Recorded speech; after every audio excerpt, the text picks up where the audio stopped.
Professor Mayini insizwa kaMguni inyanga edumile inyanga enkulu. Njengoba nazi-ke bogogo nabomkhulu ukuthi-ke la ekhaya asidlali-ke ngabantu kodwa-ke sesisacala lola hlelo lokuthi-ke bogogo nabomkhulu sinilethele ama-testimony, izinto ey'yenzakala la ekhaya. Umuntu-ke kumele nakafikile la ekhaya afakaze bogogo nabomkhulu, abukhiphe ubufakazi bemisebenzi yami ukuze nani-ke nizobona ukuthi lana ekhaya sinamandla angakanani, umfana unamandla angakanani bogogo nabomkhulu.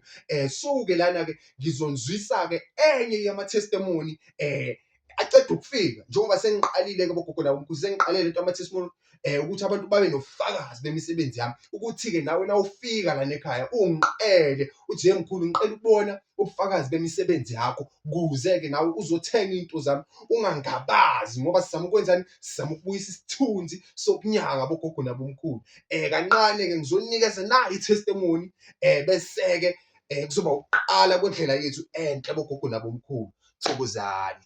Phezu kwayo-ke singamoshi isikhathi, nayi i-testimony.